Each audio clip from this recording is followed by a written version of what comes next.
Okay, so today we're in week 7.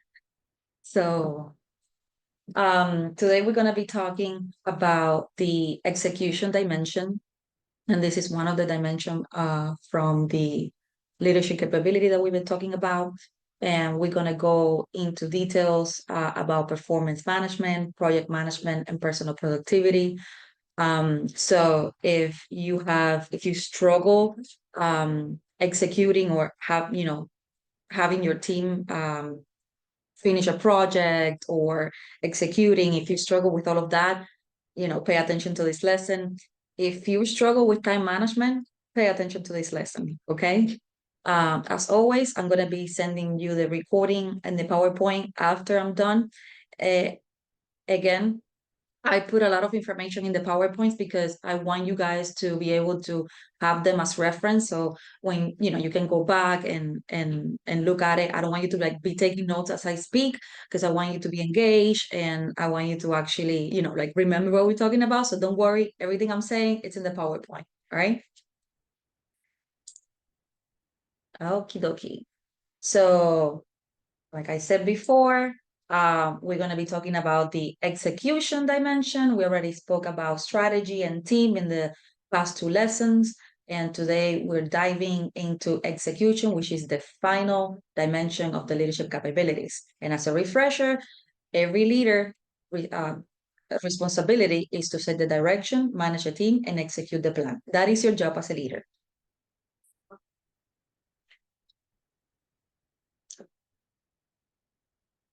Today, we're going to be talking about the 3 core competencies of execution, which is, like I said before, performance management, project management, personal productivity.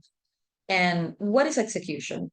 In a few words, execution is completing or carrying out a plan, task, or course of action. It implies the process of putting decision or plan into effect. It's about action and implementation. So performance management. This skill set is concerned with your organization's capability to manage performance so that responsibilities, expectations, and agreements are constantly met. This includes delegating effectively, having ongoing accountability conversations about management commitments, and identifying and closing employee performance gaps.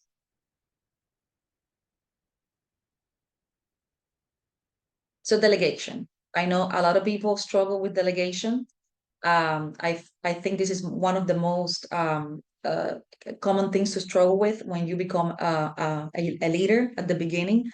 A lot of people, it's hard. It's hard to delegate. We think that we can do it better. We want the project to get done. So, we don't want people to mess it up. And sometimes we say, well, if we want something well done, I'm just going to do it myself. Unfortunately, that's only going to cap your potential. That's only going to cap your growth as a leader. There is so much you can do as a human being with your hands or like yourself, right? And yeah, you probably can do it well. That's why were promoted into a leadership position, but that's not the point. Your role here is not to be an employee. Your role is to be an executive, a leader. So individual contributors add value by investing their own time and effort. That's the employee. Managers and leaders add value through the effort of teams. If you're not delegating, then you're acting not as a manager, but rather as an individual contributor. And you might hear people saying, oh, this person has an employee mentality. What that means, we don't try to be mean or say something bad, but what we're trying to say is, as a leader, you have to have an executive mindset. You cannot be thinking as an employee. And when you are doing tasks yourself, you're being an individual contributor. You're not getting paid for that. It's like, assume that, you have a soccer team and you're the coach. You're not going to be kicking the ball and scoring goals in the game. That's not your job. Your job is to guide your team, to make sure that the athletes are in top shape, that they are training, that, they are reaching the full potential. If the soccer players are in the team, it's because they know how to play soccer, right? You're not going to have, let's say, Real Madrid, you're not going to have some random person that doesn't know how to play soccer in the team. No, If they're there, it's because they have the ability to be there.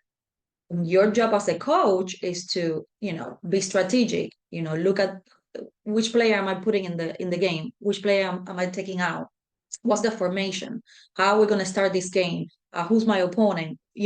That is your job as a coach, really. And when the team wins, the team is great, but when the team loses, the coach gets blamed for everything. So think about that a little bit. You're like a coach. As a leader, you have to be a coach. You're not here to score goals. You're not here to kick the ball. You're here to guide the team. And how do you do that? You effectively delegate. So again, delegation is one of the most important things for you to be able to expand your influence. And it's one of the things people struggle the most with.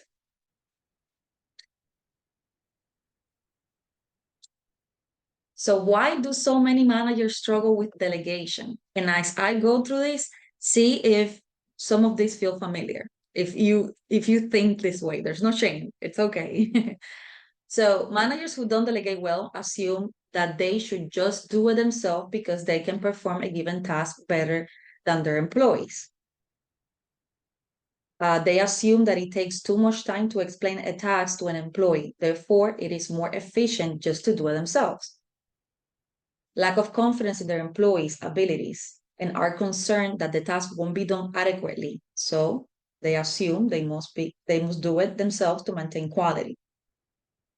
Managers that don't delegate well also don't feel confident in their own ability to ask their employees for help, or they lack confidence in their abilities to navigate the conversations required for collaboration. Managers who don't delegate well also don't place a high value on supporting, guiding, and developing their employees' abilities. Therefore, they don't delegate tasks that provide them with opportunities to learn. You have to also take into consideration that when you're delegating, it's not just like one less task that you have to do. You're also giving somebody the opportunity to expand their skills and their knowledge by giving them the opportunity to do that task. So again, this is very common. If you find yourself doing this, don't feel bad. Awareness is the most important thing. Just be aware that you struggle with delegation, and what are you going to do to make sure that this doesn't happen. But again, if you are doing it yourself, that's probably one of the reasons why you feel burned out, why you feel like you don't have enough time, why you feel like you have a time management issue. It could be that you're not properly delegating. So we're gonna go through some delegation best practices, um, and we'll go one by one. We have a few to go through. So delegation best practice number one, maintain an executive mindset. What we just said a few minutes ago.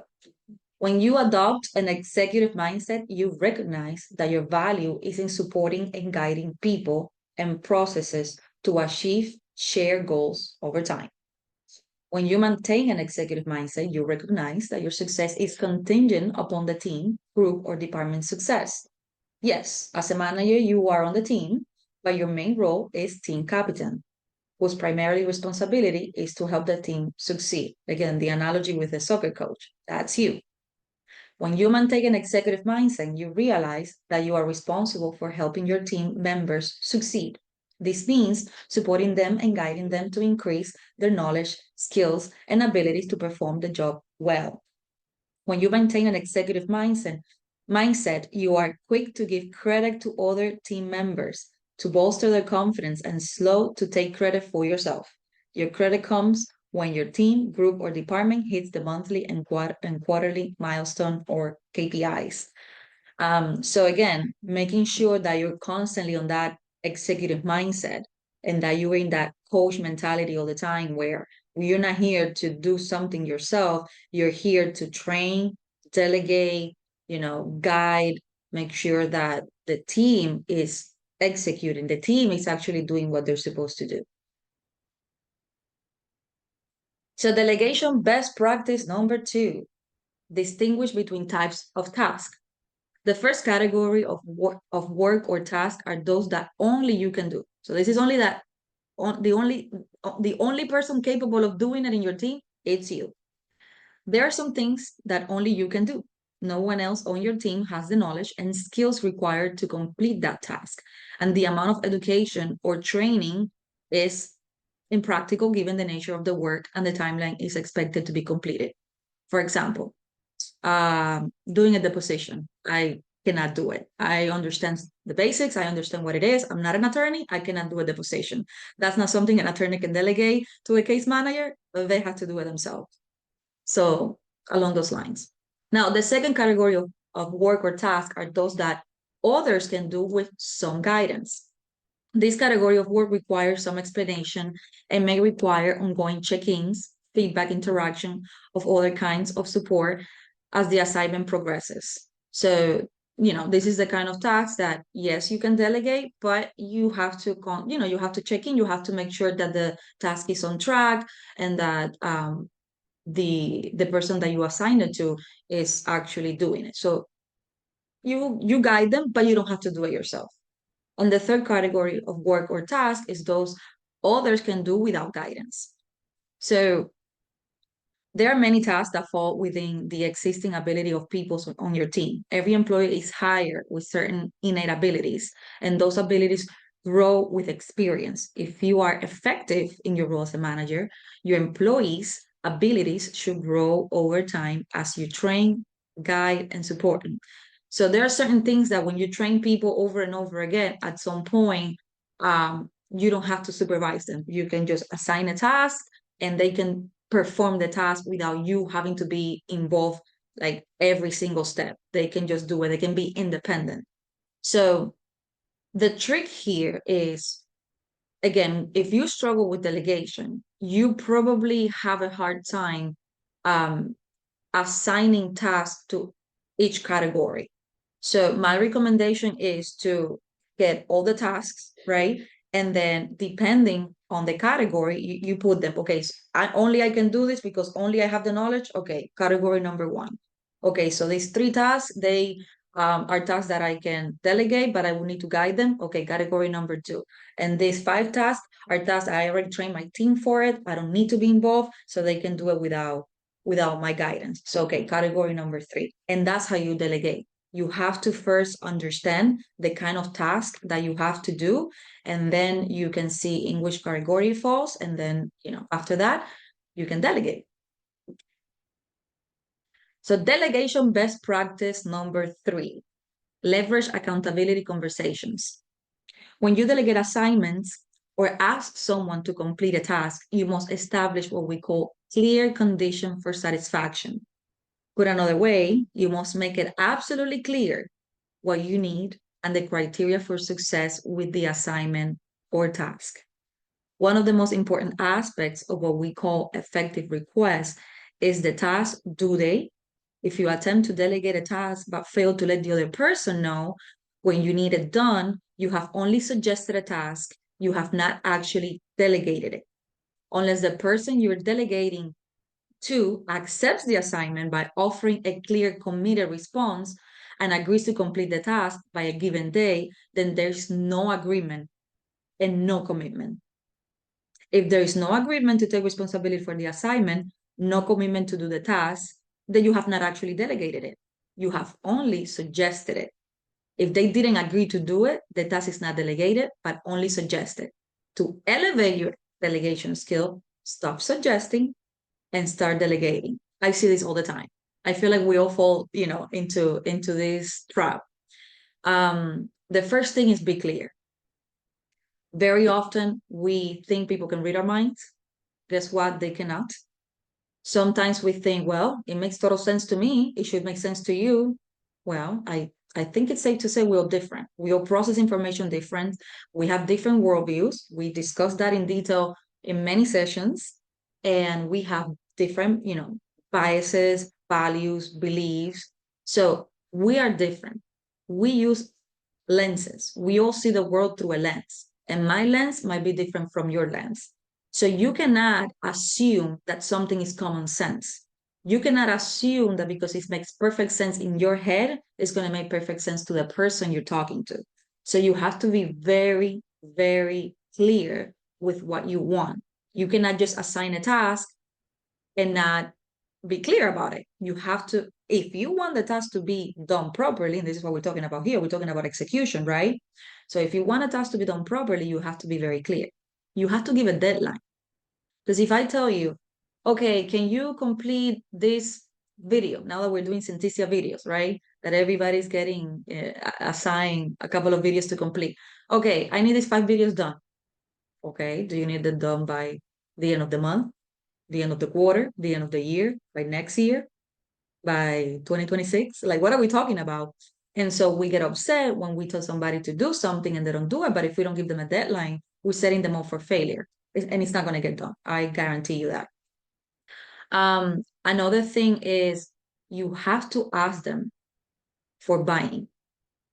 So when you tell somebody, I need you to do this by Friday, again, you explain the task, you give the deadline. Can you do this? Is it something that you can get done? And then you wait for a reply. You don't assume they're going to do it. You ask them. There could be many reasons why they're not able to do it. They don't understand the project. They're not going to be here. They have other more important projects to do. So super important that you get buying from them. Once they tell you, yes, I commit to completing this by Friday, then and only then you have successfully delegated that task. I hear people, especially, you know, people that are new in a leadership position or are training to be in a leadership position, again, they struggle with this. And it's very common, it's very normal. And they tell me, but I told this person to do it and they didn't do it. And I said, okay, but did you ask the person if they committed to do it? No, I just told them to do it. Well, there you go. You have to ask. You have to get that commitment. You have to get the buy. So delegation best practice number 4, delegate according to current ability. As a manager, you must know that your team members are capable of. If you have done your homework, it should be relatively easy to know if a person is capable of a given task. If you don't know or aren't sure if they're capable, there is a simple and effective method to find out. Ask them. Part of delegation is to converse with the person you want to delegate the task to. Ask them if they understand the assignment. Ask them how confident they are that it can be completed successfully on time and relatively easy. Check in with them. If they hesitate or demonstrate anxiety or confusion about the assignment, then this tells you everything you need to know. If your job is to offer the guidance and support your employees need to be successful in their job. And in some cases, it will be your job to replace the team members with someone who does have the requisite capabilities to be successful in the job. So again, just like a soccer coach, you know how they, we have, throughout the game, they take players out, they put another player in. You have to be strategic about your delegation as well. And it's your job to make sure that you're giving somebody a task according to their abilities. So, for example, if I get a super important project about accounting where I have to reconcile QuickBooks, I will fail miserably. I don't have the knowledge. I mean, I understand the concept. I've never done it. I don't know how to do it. I'm not good at accounting. That's not my set of skills. So if somebody delegates that to me, I will fail miserably because I just don't have that ability. So again, making sure that the people have the ability is extremely important. But that also goes back to hiring. When you hire in people with certain set of skills or certain abilities. So we assume, just like in a soccer team, that everybody can play soccer. Now, just because you can play soccer doesn't mean you will perform. Some people get a lot of interference, you know, athletes are not always performing at a high level. Sometimes they have personal issues, they get injured, etc., etc., etc. But the question of whether they can play the sport or not, it's not really a question. I mean, if they're in the team, they can play a sport, right? Same here. Everybody in our team should be able to have the ability. And then but every task have a certain complexity. And so you're delegating that task based on that person's ability. You don't want to set them up for failure, basically. Now, delegation best practice number 5, delegate to increase ability. If you aren't delegating tasks that allow your employees to learn, then you are not doing your job as a manager. You must take calculated risk. Effective managers know mistakes will be made, balls will be dropped, and deadlines will be missed. This is a crucial part of the learning process and is absolutely necessary for effective teamwork. As an effective manager, over time, you get to know your employees and teammates' unique strengths and weaknesses. Some people are self-starters and require little supervision. Others require a lot more input, feedback, guidance, support, encouragement, and reassurance, especially as you support your employees in their category of two assignments. So again, when you delegating a task, you not only delegating it because you want it off your plate and you don't want to do it yourself, you also giving somebody the opportunity to learn and expand their skill set. And it is extremely important. Yes, they will make mistakes. It is normal. So obviously don't give them the most complex and important task in the department. If they're new or, you test them, you give them, a task according to the ability, what we just discussed, right? And so you building that knowledge and that set of skill by allowing them to partake in these activities, completing these tasks.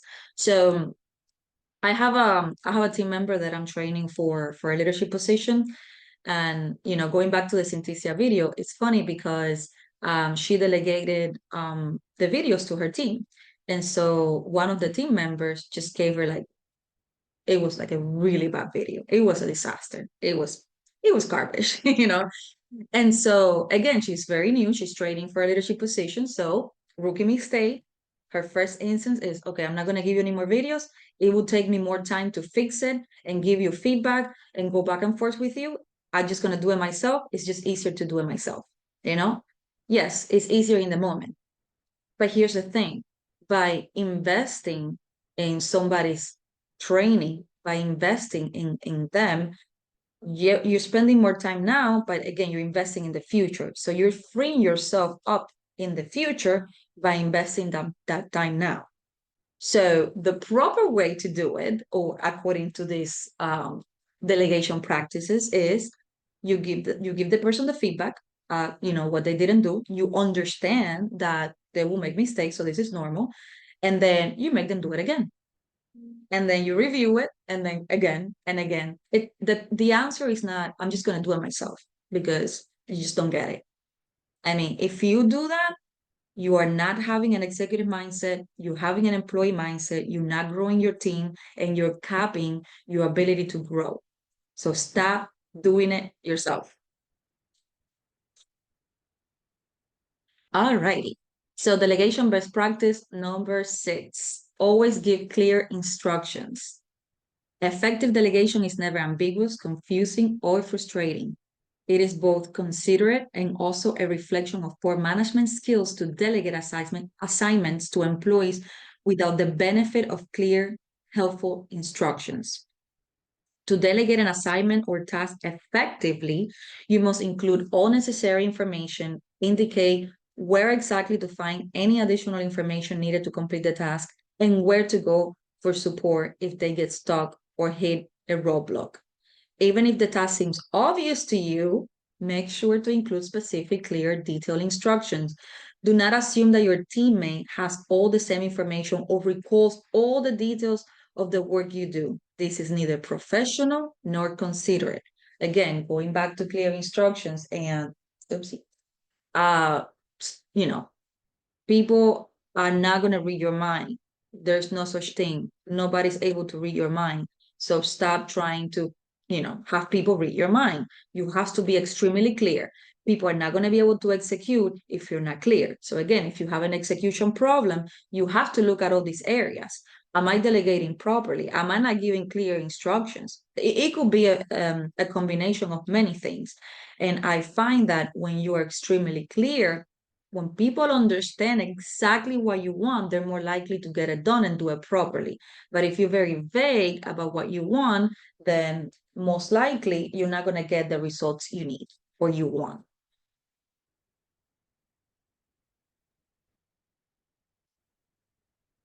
Okay. And the final one, delegation best practice number 7, trust but verify. Oh, this is very important. So you give people the ability to do the task. You give them the freedom to perform the task, but you always have to verify. Okay. You always have to make sure that it's getting done and that it's getting done properly. So always be proactive with your communication, including your follow-up after a task is delegated. You do not want your employees to perceive you as a micromanager who is watching too closely over their shoulders. You want to give your teammates some leeway to tackle the work the way he or she feels is best. However, it is necessary to occasionally step in and verify that the assignment is moving along as needed and planned. You must do occasional check-ins to make sure the other person understands the key elements of the assignment as you intended. Okay, so now we're going to go into project management. Okay, so this skill set is concerned with your and your organization's capacity to plan out each of the quarterly and monthly efforts that will allow you to address your identified top priorities. You need to be clear on your priorities and clearly articulate each project's purpose, goals, and approach. The ability to diligently manage ongoing projects includes coordinating all the peoples and activities so that the project stays on track and is successfully completed on the time and budget. Remember, a leader's credibility is largely based on the expectation that what the leader says they're going to do actually gets done. So if you're saying you're going to do something and you don't get it done, you don't have any credibility. So that's why this dimension is so important, is the execution dimension. Have you ever heard, when people that work a lot, and they put so much effort, but they don't give you the results? Well, that's because they're not good at being effective. They are not doing these things that we're discussing properly, and therefore they're not able to properly execute. So again, as a leader, make sure that say, do, go. When you say you're going to do something, make sure it gets done. Don't promise and under deliver. That is the opposite of a leader. As a leader, you must be able to implement, which means supporting the team in implementing the strategies, tactics, and project plans you commit. Every department and every leader must know their top 5 priorities. Okay, this is so important. Priorities. Again, going back to time management. I hear that a lot. I think that's, I would say the number one complaint of every employee and manager in this company. I have too much work and not enough time. I don't, time management, time management. It's always the same, time management. We're going all wrong. It's not really time management. That's not the key. The key is that you need to focus your attention, right? And you are probably not very good at setting priorities. So I'm going to give you an example. Let's say you're in the reductions department, right? And you have a big case, it's $500,000, right? And you want that deposit to come in by Friday. You have a deadline by Friday. So it's a clinic case, so it's not that complicated. You can, probably finish it in around 3 days. So let's say today's Monday, and we want to get it done by Friday, the deposit needs to come in, right? There are certain steps that you need to take in order to finish a case. You need to send all your reductions, get them accepted, negotiate all the balances, get them accepted. You need to create a closing statement and submit it to admin for approval. The closing statement needs to be signed by the client. There's a release that the attorney needs to review and approve. Then that release needs to be signed by the client. And then, we need the check, obviously, here in the office. If the check is not here, we cannot deposit anything. So all those things need to happen in order for us to have the deposit by Friday. So I could send my reductions. I could, create my closing once my reductions are accepted. Submit the closing, get all the documents signed, follow with the adjusters for the check. But guess what? If I'm following up with the adjuster on Thursday for the check, I can guarantee you that the boss is not coming in today because, the check needs to, it needs 24 hours to clear. So setting priorities and making sure you're doing those steps, the steps that matter first or the most important first makes all the difference of whether you can get that done or not. So if it was me, I'm going to be like, okay, what do I need? I need my deposit by Friday. What do I need? Well, the check needs to be here.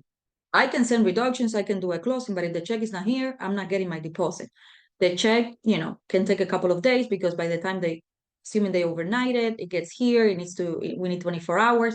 So what is the same thing? The first thing I'm going to do, I'm going to call the adjuster, right? And I'm going to ask for that check. But wait, in order to get the check, you need the signed release. So backpedal, going backwards. No, that's not the first thing I'm going to do.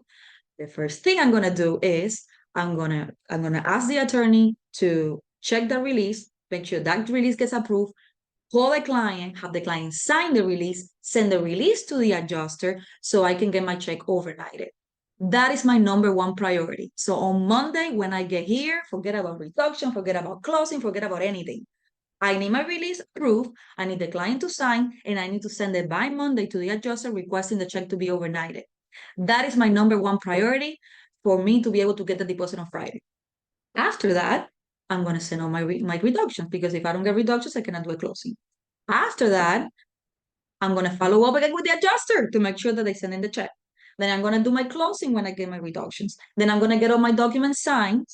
And then by Thursday, the check is going to be here and I'm going to get my deposit by Friday. I'm sorry, I know I'm going in circles here, but I want to explain to you how the order of the steps makes all the difference. You can have two case managers following the same steps, and one is going to get the deposit by Friday and the other is not. Why? Because the one that is not getting the deposit by Friday did not establish priorities. If you do not establish priorities, you're not going to be able to execute properly. You have to identify what it's the main things you need to be doing, what is your target, and what affects that target the most. What do I need to do now to affect that? That's going to affect that target the most, and it's going to get me to what I need faster or more effectively. That is the key. So whenever you're setting priorities, you executing and you don't have a time management issue. Why you have a time management issue? You want to do many things at the same time. Your steps are not in order. So you find yourself doing, but you're not getting the results. Effort doesn't necessarily equal results. You can put a lot of effort into something and not have the results. And we also have this idea of multitasking. Okay, that is a myth. Multitasking doesn't work. Multitasking, you're touching many things at the same time. You're starting many things and not finish anything. You do not multitask. You focus your attention on one thing and you go, and you finish it. And how do you do that? You establish priorities. So I want to make sure they understand how important setting priorities are. If you're not setting priorities, you're not executing properly. So project is another word for priority. A project, to put it simply, is an effort that managers and teams undertake with a clear definition of success, usually with a well-defined beginning and end. Projects must be actively managed to ensure that the intended outcome is achieved. Every project plan should provide employees with clarity on the answers to the 5 fundamental questions: why, what, how, when, and who. So why are we doing this? What are we doing? How are we doing it? When are we doing it? And who is doing it? That is pretty much the questions. Okay, so project planning. Many executives identify as action takers and doers. These managers enjoy getting things done, accomplishing outcomes, and making progress. While this is a positive thing, the downside is that many managers have a bias of doing over planning.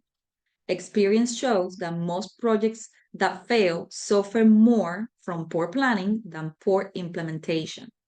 It is common sense that well-planned projects are far more likely to succeed than poorly planned projects. A project plan should answer 5 questions. Again, why, what, how, when, and who. If you're able to answer these 5 questions, then you are likely to succeed. Let's go into details. Why? The purpose of the project, but simply, it is the reason for undertaking the effort. The project's purpose must take into account the department's and organization's current context, which could be this year or this quarter, as well as the need and opportunities. It can also be influenced by both internal and external organizational circumstances. You guys know, if you have worked closely with me, that every time I assign a task, I like to explain why I'm doing it. People need to understand why. What's the point? Why do I need to do this? Because sometimes they don't get it. Because you give them a piece and you see the big picture as a leader, right? And you should see the big picture. But you're probably giving somebody a piece. If you don't explain what that piece is, what that means, and how that piece affects the big picture and how that affects the end result, they're just not going to get it. And they might not put the resources and the effort that that task needs. So you should always start with why. Always, always, always. Then we go to what.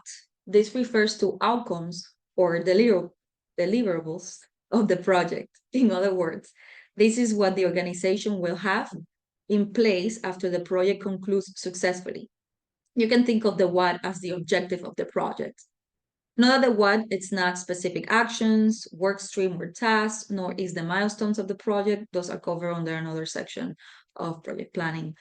Think of what as what will we have when the project is completed successfully.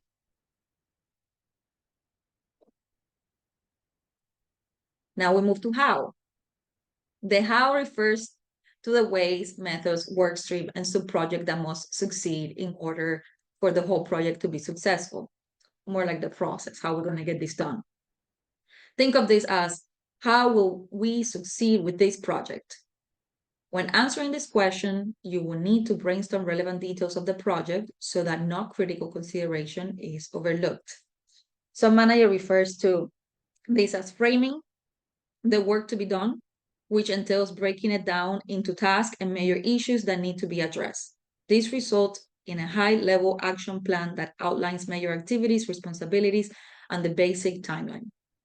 And then finally, we have the when and who. This is pretty much the deadline and who are we assigning to the task, because, accountability is everything. The when and who questions are answered by what we can refer to as the task list. Each major workstream or sub-project should have its own task list.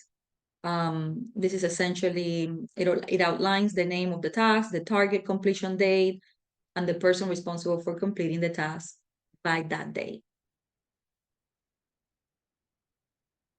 All right, so managing an active project. The implementation of a successful project comes down to actually doing the how that have been outlined in the project plan with an emphasis on the exact tasks that are detailed in the when and the who section of the project plan. There are two different ways to view the when and who of a project plan. So number one, the task list associated with each work stream. And number two, the major milestones or KPI or things that you need to complete. And due dates of key tasks are seen on the project schedule or timeline. Ultimately, the best way to keep a project on track is for each team member to assume responsibility for their own work. Remember, they have to buy into it. So you see how everything connects. It's like little pieces that you have to put together. And when a piece is missing, the puzzle is not completed. So it looks kind of weird, right? Having the following conditions make it much easier for a project leader to keep his or her project on track.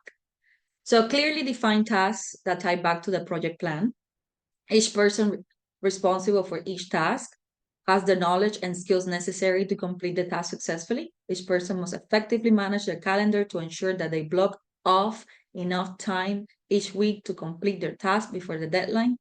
Team members must provide updates and ongoing feedback about their progress, including receiving feedback and input on best ways to coordinate work and complete the task correctly.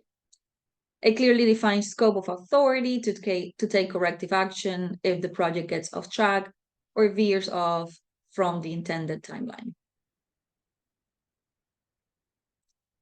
Now we go into personal productivity. This is the last core competency. And this skill set is concerned with your and your organization's capacity to stay productive, which involves staying organized with calendars and task lists, running effective meetings with minimal time wasted, eliminating distractions and staying focused on the most important activities each week and each day, and staying proactive most weeks while minimizing being reactive or firefighting, or as we call it, putting out fires. So there is this quote from Thomas Demport and John Beck from, there's this book that's called The Attention Economy. It's a really good book. And it says, companies that succeed in the future will be those experts not in time management, but in attention management. Understanding and managing attention is now the single most important determinant of business success. Okay, so again, it's not about time management, it's about attention management. It's where you focus your attention. And establishing the priorities will help you, because once you have your priorities straight, now you know where you need to focus your attention on. And now you can execute faster, better, and that you can be effective. So let's go into a little bit of what, when I say effective, what does that mean? Because we're always talking about efficiency, but not always talking about effectiveness. So efficiency versus effectiveness. Too many managers confuse efficiency with effectiveness. Efficiency is doing more things in less time.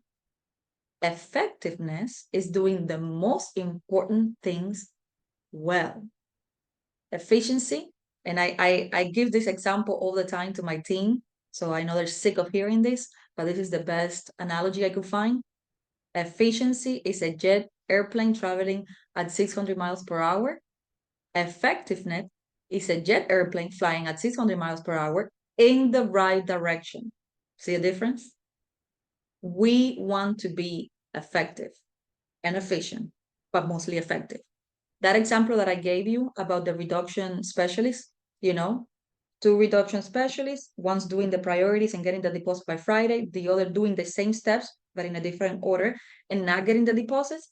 Okay, they're both being efficient because they both completed all the steps, but only one was effective, the one that established the priorities. We want to be effective as leaders, and we need to train our people to be effective. So there's something called the attention management model, okay? And this management model, it's composed of 4 zones: the reactive zone, the proactive zone, the distraction zone, and the waste zone. And we're going to go into detail because depending on which zone you're spending most of your time, that's also going to tell you whether you are executing properly or not. So let's go to our favorite zone, the reactive zone. This is where most of us are all the time. We are, let's be honest. We are always putting out fires. This is one of the most common zones to be, especially at the world level. So the reactive zone comprises activities that are both important to you and time sensitive, urgent. We say they are important because they reflect your values and priorities. You care about them. Activities in this zone include urgent demands from clients or bosses and difficult high-stakes situations that feel like a crisis that needs immediate attention. Naturally, this tends to be the most stressful of zones. If you spend too much time putting out fires or running from deadline to deadline, often behind schedule, then you feel like you have little time for things such as planning, strategic thinking, building reserves, and necessary maintenance. Keep in mind that the reactive zone is not inherently bad. It is necessary to respond to customer and employee needs and demands, but spending too much time there quickly becomes counterproductive as it traps you in a self-perpetuating cycle. In other words, too much time in the reactive zone leaves little time and energy to put into the proactive zone. And again, this is something that I see all the time. I do it all the time, unfortunately. It's difficult, but if we are always putting out fires, that's where you people that are always putting out fire are those people that are saying, I don't have enough time. I have a time management issue. Oh well, really? Of course. You're in the reactive zone all the time. You're doing. You're never planning because you're always doing. You're always putting out fires. Of course, you're going to have a time management issue. And then, those people that are stressed and I have too much work. I have too much work. Those people that are always stressed saying they have too much work and they're too stressed. Well, guess what? It's not a time management issue. You're in the reactive zone. You're not being proactive enough. You're not spending enough time planning and preparing. You're spending most of your time reacting and putting out fires. As a leader, we covered before that you have to be able to do strategic planning. You have to analyze the data. You have to identify performance gaps. You need to train. You need to do all this analytical work that you're not going to be able to do if you're always putting out fires. So the danger with this is that when you're in the reactive zone, this is very addicting. And I'll tell you why. Because when you spend your whole day putting out fires, you finish the day. And again, this is going to sound a little, weird, but the truth is that you finish your day feeling like a hero. Hear me out. When you finish your day, you feel accomplished because you did so much. You were able to, manage so many crises and get so much done, right? So that it inflates your ego and it gives you a sense of accomplishment, and it can become very addicting to be in the reactive zone. It makes you feel accomplished. It's dangerous because being in the reactive zone too much takes time from what's important. You're not going to be able to properly execute if you're not being proactive, right? So again, just keep that in mind and just be aware. We are always here, and it is impossible not to be here, but you have to minimize the time that you spend in this zone. Now, the proactive zone, this is what we all want to be. The proactive zone comprises activities that are important, but not time sensitive. When you are in the proactive zone, you are focusing your attention on activities, including tasks that are not urgent in the sense that they do not have to be done today or even this week. When things are properly maintained, they are less likely to break down and send you spinning into the reactive zone. Effective executives do first things first, and they do one thing at a time. Again, the whole multitasking thing, throw that out of the window. That doesn't work. It's 2023. That doesn't work. Almost 2024. Incessant and unnecessary multitasking results in managers failing to bring their full undivided attention to the most important task at hand, and this can create what is called a fog of continual partial attention. So managers don't invest the time into being strategic, proactive, and getting prepared ahead of time, so the reactive zone expands. And then they complain that they're so busy putting out fires that they don't have time to be proactive. Sounds familiar? I think this sounds familiar for a lot of us. Now, the distraction zone. The distraction zone is comprised of unnecessary interruptions, distracting calls and emails, and other messages that are not important. Such distractions are considered time sensitive or urgent because they're happening right now in the present moment and are grabbing your attention or are in your face, so to speak. But they're not important because they're not aligned with your priorities and values. If they were important, they would be in the reactive zone. So these are not important things. Perhaps the interruption is important to the person interrupting you, but it's not a high priority for you. The typical manager spends 5 to 15 unproductive hours a week having their attention put away by these unimportant distractions and interruptions. Think about that. 5 to 15 hours. That's a lot of hours, especially some of us that say that we have a time management issue. So if you minimize the time that you spend in the distraction zone and you get those hours and you apply them into the proactive zone, that's it. That's how you solve your time management issue. But you have to be aware. So let me give you an example of this. For example, let's say Honey sends you an email. Everybody knows Honey sends an email. Ooh, That's urgent. But depending on the context of an email, you need to say, okay, this is urgent, but not important. It's urgent because Hani's sending it, but that doesn't necessarily mean it's something important that needs to happen right now. I don't have to drop everything I'm doing and address that if it's not urgent and important. Okay. So let's say she wants to know about a case, right? But it's not like an emergency. It's not like the client is complaining. She just wants to know about a case. And I'm doing something very important that aligns with my priorities. What I would do is I would say, I'm going to look into it. I'll get back to you by the end of the day. And then I put it aside. It's not important. It's urgent because it's her, but it's not important. I finish what I'm doing, I stick to my priorities, and then at the end of the day, I respond to her email. You know, I don't have to drop everything I'm doing every time I get an email because otherwise, again, you're getting pulled into a million places. You're in the distraction zone. It's not important. You don't have to do it right away. Imagine if you could take those 5 to 15 hours. What can you do with 5 or 15 extra hours? A lot, right? Okay. So awareness. And now the final zone is the waste zone. The waste zone is comprised of trivial activities that do not add value. Waste zone activities are neither urgent nor important. They are simply a waste of time. Perhaps the most obvious waste of a manager's time is doing a task for a team member that would be better delegated to the team member, both in terms of productivity and also in terms of skill building for the employee. So what we spoke about, if you're not delegating, you're doing it yourself. And if you're doing it yourself, you're in the waste zone, you're wasting time. Another waste zone example is the extra time it takes to complete a task because you weren't prepared or properly trained. So again, if you don't know how to do a PowerPoint presentation, and then you're doing a PowerPoint presentation, it's probably going to take you 3 hours. It will probably take me 20 minutes. So yes, if you are not building skills and you're not preparing yourself, you're going to be wasting a lot of time. Or like if you don't know how to properly type and somebody asks you to type an essay, yeah, so if you prepare yourself, you take typing lessons, then when you get the task, you're not going to waste time. And a final example of the waste zone is unproductive, wasteful meetings that are straight up unnecessary and could easily be replaced with an email or status update of some kind. There are some people that just love meetings, love them.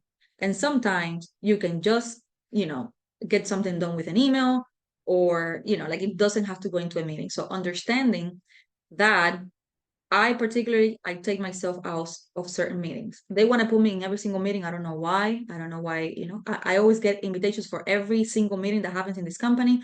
And I look at the agenda, I look at what the meeting is about, and I sometimes select myself out and I say, I don't need to be in this meeting. I don't need to be in this meeting because I don't want to waste time. If I don't have to be there, I'm not going to be there. All right. So there are three meta practices: the increase, avoid, and invest. Increase. The first meta practice is to increase awareness of which zone you are in at any given time of the day. Get into the habit of noticing and naming the zone you're in. Are you putting out fires that are both important to you or align with your values and priorities? And that are also time sensitive or urgent? Or is it someone interrupting you with something that might be important to them, but isn't really important to you? So again, you have to increase your awareness into which zone you are. If you understand the zone you are, you can course correct. Now, avoid. The second meta practice is to avoid distractions by asserting your boundaries. If you are concentrating on on completing a time-sensitive project, let your coworkers know you can answer his or her questions right now, but you will be available to discuss this project after lunch. You must learn to minimize wasted time and energy by raising your standards. This means being more organized and prepared for your meetings and your work. It also means choosing to avoid conversations and activities that do not add value or are not aligned with your values and priorities. So, for example, if you're checking demands, if you have 5 demands to check, block an hour. Tell everybody I'm not getting calls or emails in the next hour. Block time. Make this helps you avoid distractions. But if your door is open and you like, oh yeah, I'm here. Any questions? No. I'm blocking off an hour, no questions, no emails, no nothing in this hour. And then invest, which is the final one. The third meta practice is to invest the cumulative minutes and hours you have reclaimed from the distraction and waste zone, along with the mental bandwidth and physical energy, into more proactive and more strategic activities. As a manager, your success is not determined by busy work or checking off tasks on a task list each week. A manager's success is determined by her ability to bring successful projects across the finish line each month and each quarter. Therefore, you must invest a lot of time, energy, and mental bandwidth into weekly proactive and strategic tasks and activities. Unsophisticated managers allow their email or their urgent tasks to determine where they focus their attention. Sophisticated managers don't let the tail wag the dog. Managers who are excellent at what they do manage their attention very deliberately, strategically, and proactively. I mean, this is so important. Investing in the time zone that you want to be, in the time zone, no, the in the zone you want to be, it's key. Because if you can take, if you can save hours from the distraction zone and the waste zone and applying it into the proactive zone, I mean, that's golden. And so you should always be striving to invest. And remember, again, we fall into the trap that we think we're being effective because we're always busy. We're always working. It's like, I'm killing myself. They don't see it that I'm killing myself. What do you mean I didn't complete the project? But don't you see how hard I work? I work until like super late at night. Thank you. Yes, thank you for your commitment. Yet if you're not executing, being busy doesn't mean anything. So if you find yourself in this scenario where you're super busy, always working, always doing, and not always executing, go back to everything we covered today and see what practices you can start implementing. Raise your awareness, and then let's try to move into the proactive zone and start like grabbing hours from the other zones and putting it into the proactive zone. And that's how you will be able to properly execute. And finally, I know that we are you know um almost about to finish, but I want to give you this. It's like a cheat sheet that I gave my team a while back, because again, if you don't understand, some people have a hard time prioritizing. Some people, it's very intuitively, it's very easy for them to, see the steps and say, okay, I can totally see what the priority is. Some people have a hard time. So this is a cheat sheet to help you. So whenever you have a task that is urgent and important, you do it. That's priority. That's how you know that where your priorities are. You do it. If it's important but not urgent, you schedule it. Meaning, let's say that client, the call that you need to give to the client. The client call went to voicemail, the client's not upset or anything. You know you need to call them back, but you don't have to do it immediately. So you schedule and you say, okay, I'm going to do it by the end of the day. Because it's important, you have to return the phone call, but it's not urgent. Now, if the task is not important, but it's urgent, you delegate it. And you delegate it the way we learned. And then if it's not important and not urgent, you delete it, you forget about it. It's a waste of time. You don't even look at it. Okay. So what I like to do is use these quadrants whenever I'm too overwhelmed. When you get overwhelmed, it's hard to think straight. So sometimes we need a little help to organize our task, our thought. And so I use this a lot when I'm not sure what should be the priority for the day, what I should do immediately, what I should do later, what I should delegate, or what I should completely forget about. So if you have an issue with that, use this. It's very, very powerful tool. And oh my God, I'm out of breath. All righty. So I know we covered a lot of material, but let me know if you have any questions. Minor, you have a question. Yes, hi Tim. I have two questions over here. First question is this: is there any disadvantage by delegating tasks to anyone else? That's the first question. And the second question is there any effective way to check if that person is doing it correctly? Repeat the second question. Is there any effective way to check if that person is doing it correctly? I mean, the task that I delegated. Okay, so disadvantage of delegating, well, if you're not delegating properly, it's going to be a disadvantage. So if you are delegating it to somebody that doesn't have the ability to do the task, obviously it's a disadvantage because they're not going to do it properly. If you're not explaining it correct. So in other words, if you're not properly delegating it, yes, it's a disadvantage. And to make sure that they're doing it right, which is your second question, I think that's what you said. Remember when we said trust but verify. So you explain everything very clearly, right? You make sure that they understand. Just because it makes sense to you doesn't mean it's they get it. So you explain it properly, you make sure they understand that you give them a deadline, and then you get commitment from them. So if they don't commit, I'm sorry, but you have not delegated a task. You had the intention to, but you never did. You only suggested a task. So yeah, I would say be very clear, make sure they have the ability to do it, and trust but verify. Got you. Thank you. Right? No, you're welcome. Okay, I have time for one more question. Any questions? I know that was a lot. Okay. All right, guys. So thank you so much. I'm going to be sending you the recording. Please look over the PowerPoint. I tried to put as much information there so you can go back. So just, look at it. And like I always say, please practice it. It's very cool to learn new things. It's very eye-opening, right? I'm sure most of you are like, oh, okay, cool, that makes sense. Oh, so this is why. Oh, this is why I'm so stressed. Oh, yeah, it's not, yeah, maybe. So it's like very eye-opening, right? But at the same time, if you don't practice this and if you don't try to get better with the tips I just gave you, it's not gonna work. Remember what I told you last time, that if we all did what we knew, we wouldn't have any issues. Everything would be perfect, right? I know what to do to lose weight. I don't always do it.